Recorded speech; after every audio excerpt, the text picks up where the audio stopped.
The day my salary was projected onto a boardroom screen as if it were evidence of a crime, the man leading the meeting thought he was cutting costs. He had no idea he had just cut into the trust that had kept the company alive for 15 years. I still remember the exact feeling of seeing my name appear on the large screen in that boardroom. It was not during an award ceremony, not in a performance review, and not in a celebration of what I had built. My name was placed beside my salary, my bonus structure, and a cold little chart that made my entire career look like a number waiting to be reduced.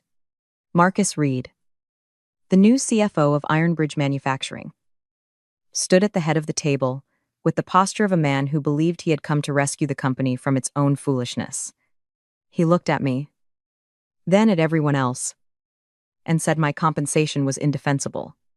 The sentence was not loud, but it landed like a slap. 19 people sat around the polished table, and not one of them spoke. I heard the projector humming, papers shifting, someone clearing his throat, because looking directly at me would have required courage. Strangely, I did not cry. I did not stand up. I did not rush to defend myself. A very cold kind of calm moved through me instead. In that moment, I understood that Marcus had not merely insulted me. He had insulted the work, credibility, and relationships that had kept Ironbridge alive for years. Some companies survive because of equipment. Some survive because of capital. Ironbridge survived because clients trusted us, and the woman sitting silently near the end of that table was the person who had protected that trust. Marcus thought he was teaching me my market value. He did not know he had made a mistake. Money cannot easily repair. He had publicly humiliated the person who had built the bridge between the company and its revenue. 15 years earlier, when I first joined Ironbridge Manufacturing, there was nothing glamorous about the place. The company was struggling through a difficult transition from industrial fabrication into aerospace components, and almost every department operated under constant pressure. I was not hired to sit in a beautiful office or sign polished contracts under flattering lights. I was brought in because no one else wanted the chaos of standing between engineers, suppliers, defense clients, and small machine shops that produced the tiny parts. No one noticed until an aircraft engine depended on them. My job was to hear what other people were too impatient to hear, explain what other people wanted to avoid, and stay calm when a client's production line was one late shipment away from stopping.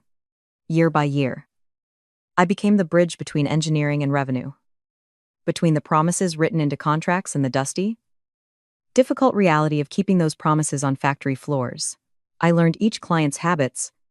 I knew who needed to be called before bad news reached them through official channels, who would not approve an order unless I personally walked the plant with them, and who would panic unless a delay was explained in plain, honest language. My title was Senior Director of Strategic Client Partnerships. But what I really did was protect Ironbridge from its own blind spots. I was not merely selling parts. I was selling assurance.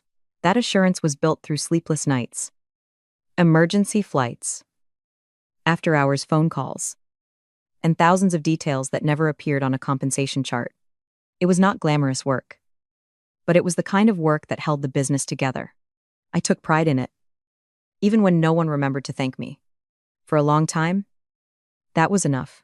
The year before Marcus arrived, Ironbridge reached $500 million in annual contracts. Company-wide emails went out, full of polished phrases about growth, alignment, and strategic vision. I read those messages while already reviewing renewal schedules for the next quarter, because I knew that number had not appeared by magic. It had been created by all the times I kept my word when things were at their worst. To Ironbridge's clients, I was not just a contact name. I was the person they called when an order threatened to disrupt production, the person they trusted when they needed an answer without excuses, and the human face behind the commitments the company loved to make but did not always know how to honor. Once, a CEO told me they did not really do business with Ironbridge, they did business with me. At the time, I smiled because loyalty kept me from thinking too deeply about what that meant. But the truth was sitting there all along. 42% of the company's total contracts were in the portfolio. I personally managed, not because I manipulated anyone, But because I had spent 15 years proving that when Ava Morgan said she would handle something, it would actually be handled. If you have ever been underestimated, even while you were the person quietly keeping everything from falling apart, comment. The number one, so I know you understand that feeling. I used to believe results would speak for themselves. I used to believe people at the top would recognize the difference between a salary expense and a revenue engine. Then Marcus Reed walked in with spreadsheets sharp enough to cut, and I began to realize that not everyone has the intelligence to distinguish cost from value. Some people only see what can be reduced. They never understand what must be protected. Marcus Reed arrived at Ironbridge with the attitude of a man convinced he had been born to correct everyone else's mistakes. He had come from a consulting firm known for cost-cutting turnarounds. And during his first week, he began talking about bringing the company into proper market alignment. In Marcus's language, market alignment sounded neutral, reasonable, even modern. But I had spent enough years in corporate life to know that phrases like that often become elegant covers for cutting whatever is easiest to see. He moved through departments with a calculated smile, shaking hands with people whose names he would never bother to remember, asking questions that sounded sharp until they revealed how little he understood about how the company actually functioned. When he stopped by my office, then he studied the awards on my wall, the way an auditor studies suspicious documentation. He called me the client whisperer, half compliment and half insult.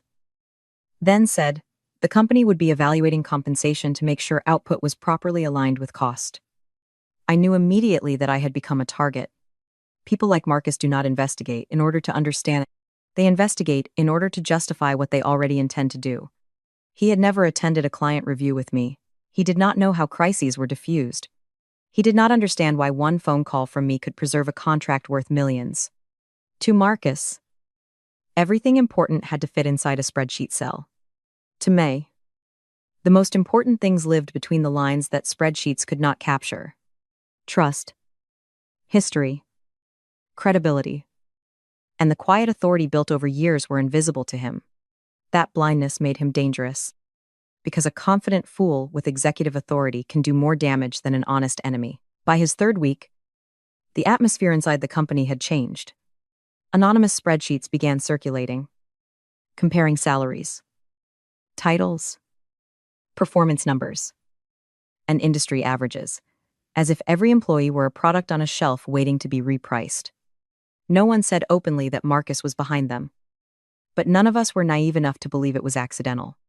Conversations shrank into whispers.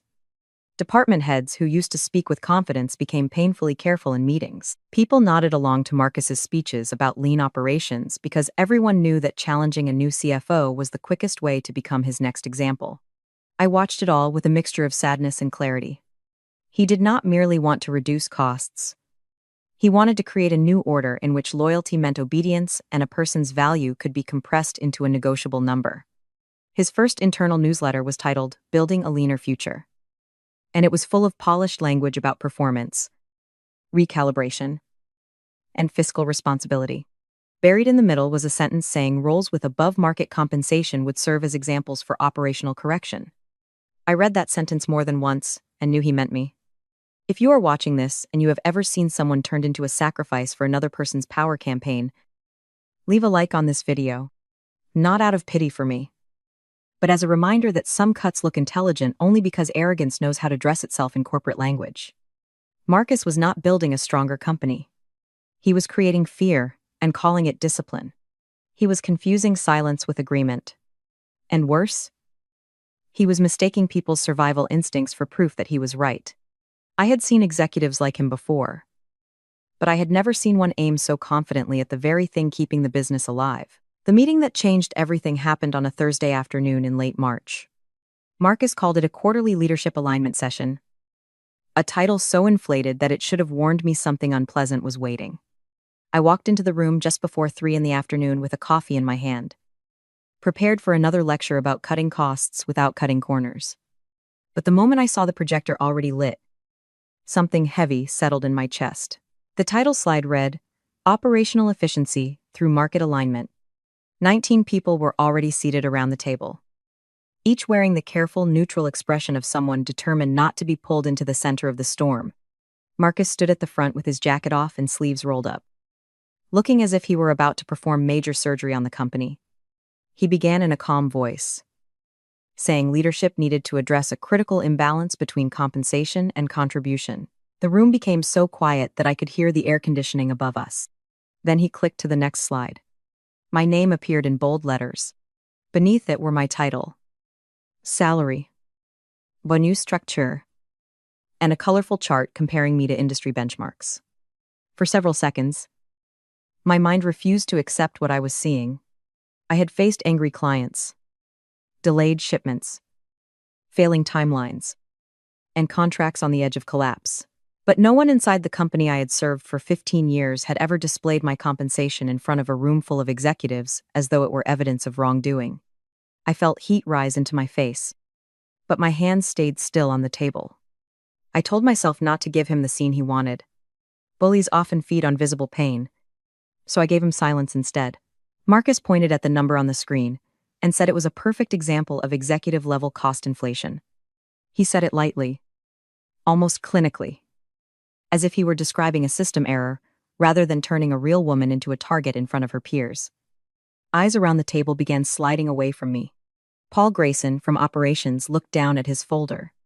The procurement lead twisted a pen between his fingers. A few people pretended to reread the slide, even though everyone knew the real thing to witness was not on the screen. It was the cruelty happening in the room. Marcus continued, saying my compensation was 50% above market rate. According to his benchmark, my role should sit somewhere between $180,000 and $200,000 a year.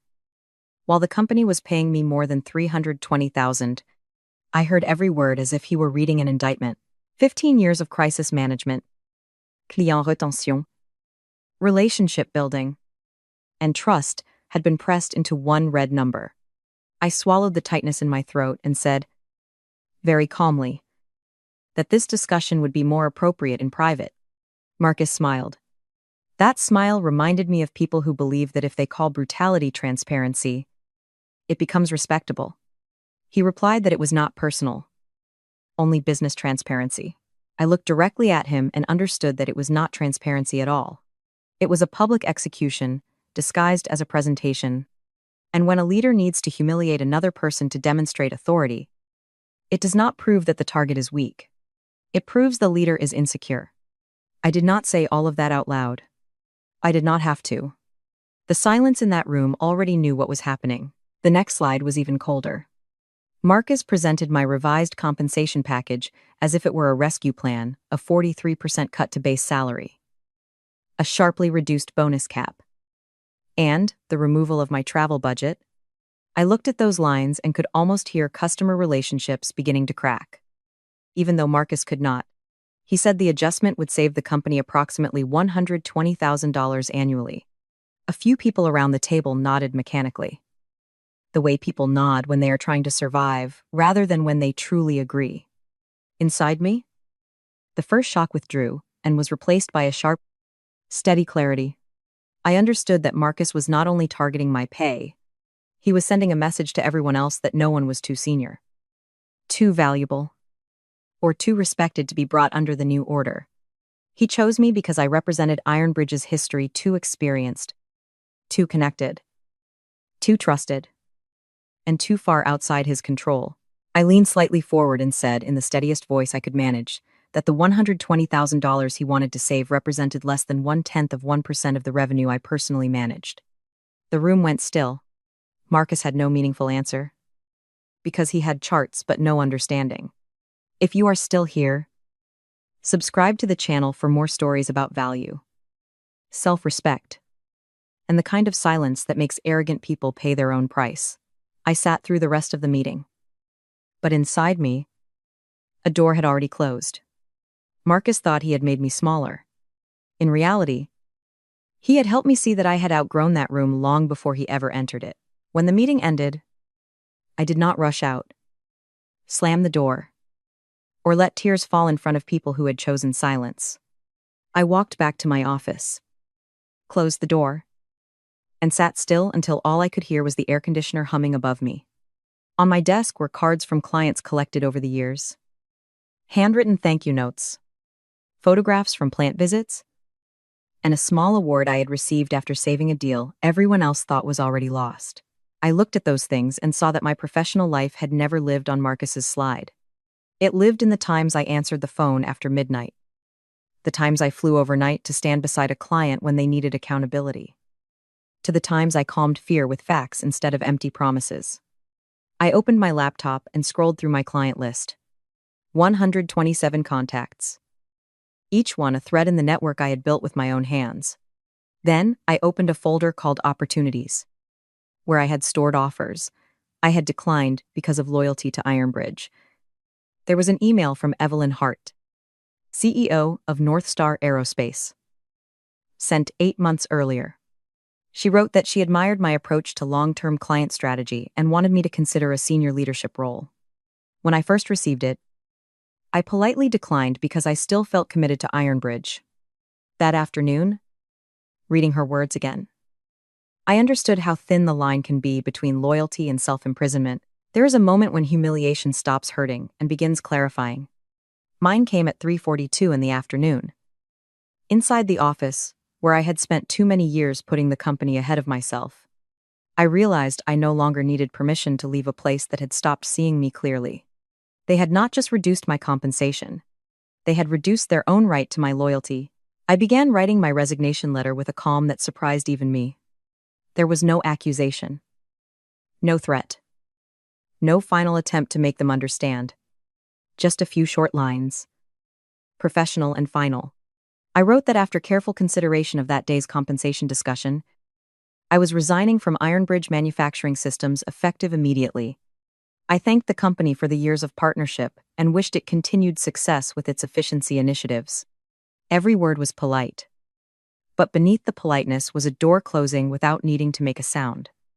I read it twice, then sent it to Marcus, the executive team, and human resources. The email left my outbox just before 4 in the afternoon. I watched it disappear and felt something inside my chest finally exhale. I packed very little, a few photographs, one small award, and a notebook of client notes that legally belonged to me. No one stopped me. In fact, most people avoided eye contact. Maybe they were embarrassed. Maybe they were afraid. Maybe they understood what Marcus did not when I walked out. More than one employee was leaving. A portion of the company's operational memory was leaving too. Around 4:30, I was sitting in my car, watching the Houston light blur through the windshield. My phone rang. It was Evelyn Hart. Her voice was low, clear, and barely hiding her anger when she asked whether what she had heard was true. I told her it was. They called it market alignment. Evelyn paused for a few seconds, then said, "We should make sure I never had to hear that phrase again." She asked if I could come to North Star's office Monday morning. I told her I would be there at 9. That night, sitting at my kitchen table, I did not feel defeated.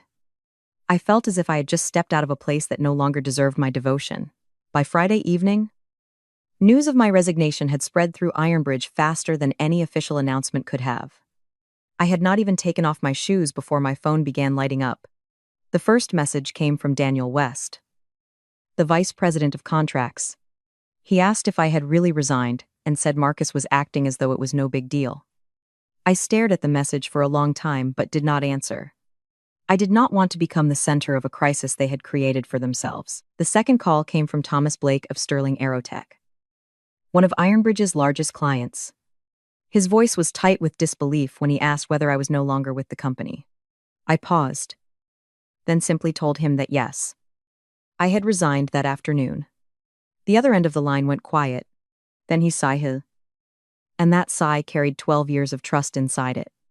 He said they had worked with me, not with a building or a logo. If I was gone, he was not sure they had a reason to stay. I gently reminded him that under my agreement, I could not solicit clients. Thomas gave a bitter little laugh and said I did not have to. He knew where he wanted to take his business. After that call, my phone did not stop. 5 more clients called in less than an hour, all circling the same question. Where was I going next?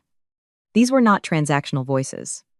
They belonged to people who had shared frozen production lines, late shipments, weekend emergencies, and tense negotiations with me. By midnight, I had 17 unread messages. I did not answer them, not because I was cold, but because I knew silence was the only way to avoid being accused of something I had not done. They did not need me to persuade them.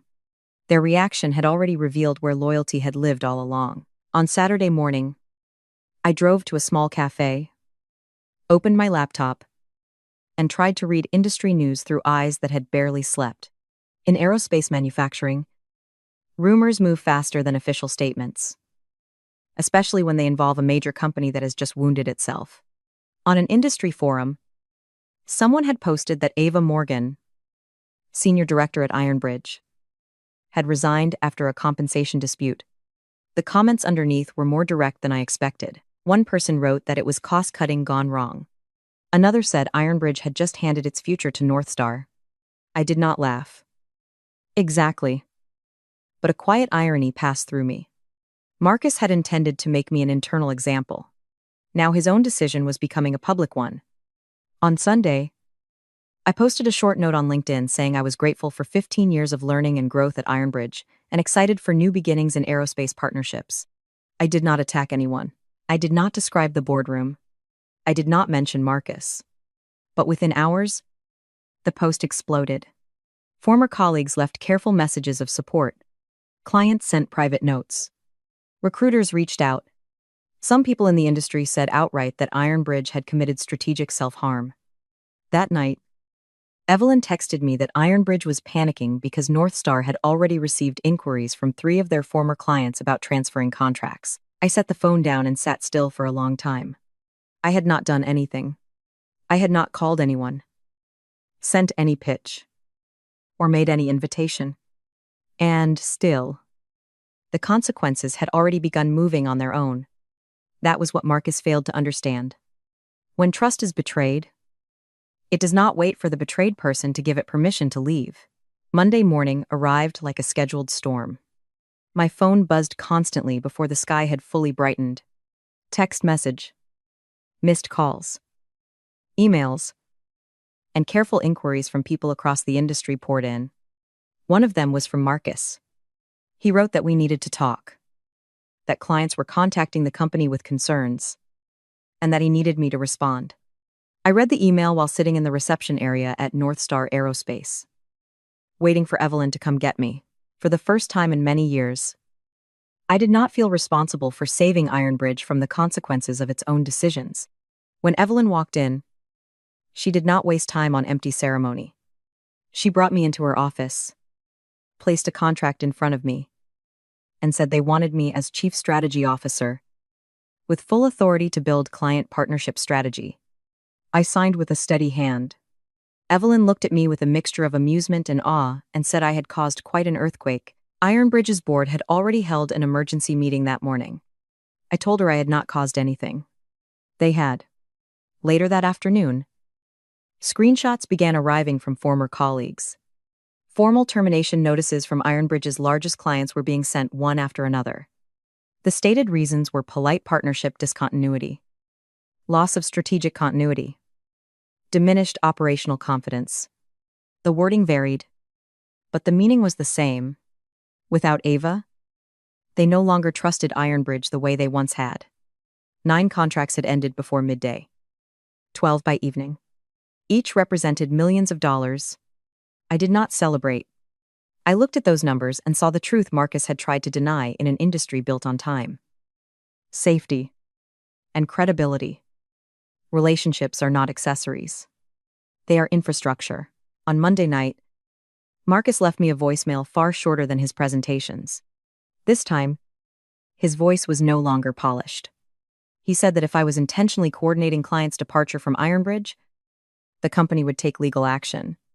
I listened to the message twice, then deleted it, not because I took the law lightly, but because I knew I had not done anything wrong. I had not called former clients to invite them away. I had not sent emails, offered incentives, or implied that they should move to North Star. I had simply left a company that had publicly treated me as an excessive cost. The rest was the independent decision of people who had once placed their trust in me. And trust, ironically, does not obey non-compete clauses. At North Star, my onboarding moved quickly and with purpose. Evelyn did not waste time on long welcome speeches. She placed a list of clients in front of me who had reached out on their own and said our first priority was stabilizing relationships. Most names were familiar: Sterling Aerotech, Delta Forge, Crownline Systems, and many partners who had survived crises with me that once seemed impossible to resolve. When I contacted them within proper boundaries, they did not need a sales pitch. One CEO told me plainly that they wanted to work with people who knew what they were doing, and I had never let them down. I felt grateful, but also careful. This was not a time to boast. It was a time to do the work I had always done: turn trust into stability. Within 1 week, my small team at North Star had secured commitments from 16 companies, totaling nearly $200 million in new business. North Star's leadership was stunned. I was not. When loyalty has a face, it follows that face. By Tuesday morning, Ironbridge's damage could be measured in numbers that made Marcus's salary charts look ridiculous. In less than 48 hours, the company had lost nearly $180 million in contracts. I did not need official confirmation, because messages from former colleagues kept arriving in disbelief. One person wrote that the company was in chaos, that a crisis task force had been assembled, and that Marcus was pacing through meeting rooms as if searching for the right slide to hold on to. I imagined him in the same boardroom where he had displayed my salary, probably trying to explain a client exodus with terms like optimization, repositioning, or risk management. But revenue does not care about protective language. It follows where clients feel safe. Industry articles began appearing. One headline said Ironbridge faced a client retention crisis after the departure of a senior executive. The article quoted unnamed insiders describing internal panic and partner distrust. I read it without commenting. Marcus had demanded transparency. Now he was getting transparency. Only he no longer controlled where the light was falling. By the end of that week, the number of lost contracts had passed 22. Operations were disorganized, and emergency meetings multiplied, and rumors of layoffs began spreading. In a short interview, Marcus still insisted the company was undergoing strategic optimization, but his voice was strained, and the market heard what he was trying to hide. This was not optimization. This was collapse wrapped in executive vocabulary. I did not post about it. I did not give interviews. I let silence do what silence does best when the truth is obvious. It creates space for consequences to speak louder than any argument. The following Monday, I received a formal letter from Ironbridge's legal department accusing me of violating my non-compete through indirect client influence. I almost laughed. Not because the situation was funny, but because it was so consistent with how people like Marcus react when control slips away. They do not ask what they did wrong. They look for someone to blame. My lawyer replied with one sentence: our client has not solicited anyone. Ironbridge's former clients appear to have made independent business decisions. After that, the legal threat went quiet. Marcus called me directly later that day. This time, his voice was entirely different. There was no arrogance, no polished rhythm of a consultant delivering a seminar. Only panic pressed beneath a thin layer of politeness. He said Ironbridge needed my help transitioning the accounts because the company was losing control. Listening to him, I felt something strange. Not triumph. Not fear. Only a clear and quiet distance. I had once been the person who automatically rushed in whenever Ironbridge started to wobble. But that day, I no longer belonged to them. I told him calmly that he had made it clear I was overpaid. So surely the person hired at market rate could handle the transition. He tried reason, then emotion, then guilt. As if my 15 years of service were still an asset he could draw from when convenient. But there was nothing left for him to draw. Once a company turns a person into a cost line, it should not be surprised when that person leaves, with all the value the spreadsheet never knew how to record. Marcus had wanted to save money. Instead, he had taught the company what my absence was worth. By the end of that quarter, Ironbridge's revenue had dropped 47%. That number was colder than any revenge I could have imagined. After the revenue loss came layoffs. Entire teams that had worked day and night to keep operations functioning were cut apart in pieces to compensate for losses created by leadership itself. I heard about it through people I used to work with, and each message carried a heavy sadness. I was not happy to see them lose their jobs. Many of them had been good colleagues. Even if they had been too afraid to speak in the boardroom that day, I understand fear. But I also understand that silence has a price. Marcus gradually disappeared from public meetings. Then the news came out. The board had removed him in an emergency session. When I read that, I did not feel victorious. I felt a circle closing. The man who thought he could save $120,000 by humiliating me had cost the company hundreds of millions. The man who called my compensation indefensible became the board's own indefensible decision. But what stayed with me most was not Marcus's removal. It was the way Ironbridge still tried to use phrases like unexpected market conditions, necessary restructuring, and industry pressure to cover what everyone knew. The truth was much simpler. They had insulted the person who held the relationships together. And those relationships left. I did not destroy the company. I did not need to. I walked away from a role they claimed was too expensive. Then let them discover how wide the vacancy really was. Sometimes the cleanest consequence is the one you do not have to touch. You simply stop protecting people from the result of undervaluing you. Ironbridge did not survive the year intact. 3 months after Marcus's presentation, the company was quietly acquired by a larger conglomerate for less than half of its previous valuation. The official statement cited market conditions, supply chain pressures, and the need for long-term repositioning.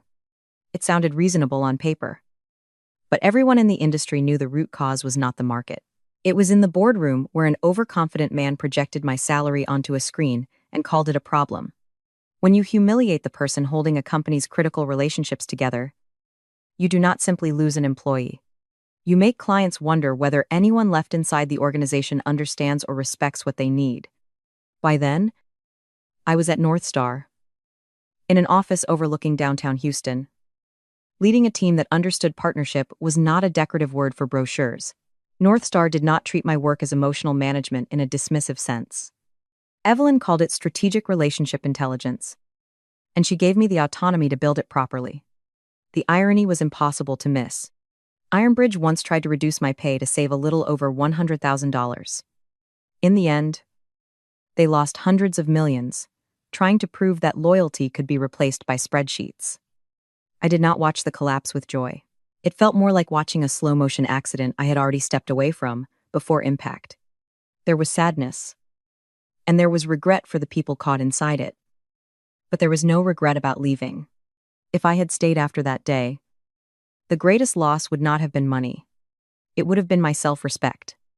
And no compensation package, however large, is worth remaining, where your dignity has to beg for recognition. North Star grew faster than even the cautious forecasts had predicted. Within 6 months, I rebuilt a client portfolio stronger than the one I had left behind at Ironbridge. 43 clients. Many of them former partners. Transitioned not because I promised miracles, but because they trusted the stability that came with the way I worked. Evelyn gave me full authority to hire my team, design the process, and set the principles for client partnerships. For the first time in years, I did not have to apologize for understanding that people matter as much as systems. In aerospace manufacturing, one late shipment can cost millions of dollars. One vague explanation can damage an entire production schedule. One phone call left unanswered at the wrong moment can make a client doubt the whole supply chain. People do not trust software, processes, or reports by themselves. They trust the person who answers when everything goes wrong. During my first client review meeting at North Star, one partner smiled at me and said he was glad I was back because it finally felt like they were dealing with adults again. That meant more to me than any award I had ever received. A year later, North Star's growth rate had doubled. 18 months after I left Ironbridge, Global Business Review published a case study about a $20,000 cost cut that destroyed $400 million in revenue. It used Ironbridge as a warning about applying market alignment thinking to a relationship-driven business. My name was not in the headline, and I did not need it to be. The people who needed to understand already understood. I framed the article and placed it on my desk, not as a trophy, but as a reminder that arrogance always generates an invoice. Sometimes it just arrives later than the moment when arrogant people think they have won. Today, two things hang near each other in my office. One is my leadership plaque at North Star. The other is a photograph of that boardroom screen. With my salary displayed in red, I keep it not because I want to feed resentment, but because it reminds me that some painful moments are also doors into freedom. Every time I look at that photograph, I remember the silence in the room, the eyes turning away, the feeling of being reduced in front of people who had benefited from my work for years. Then I remember what followed: the calls, the departing contracts, and the quiet consequence that did not require me to raise a hand. People ask me what I learned from all of it. I tell them that if a company ever calls you overpaid, do not rush to argue. Let them discover what your absence actually costs. But that lesson is not only for boardrooms. It belongs anywhere you have to defend your value more often than it is recognized. Friendship, to marriage, family, work. Any relationship can turn your loyalty into a discount if you allow it. Write down 3 places where you feel unseen or undervalued. Ask yourself what would collapse if you left tomorrow. That is where your quiet leverage lives. You do not need to shout to have value. You only need to stop apologizing for it. Thank you to everyone who watched this video until the end. If this story resonated with you, please leave one like, subscribe to the channel, and share it with someone who needs to remember that silence is not always weakness. Sometimes it is dignity, leaving a place that no longer deserves it.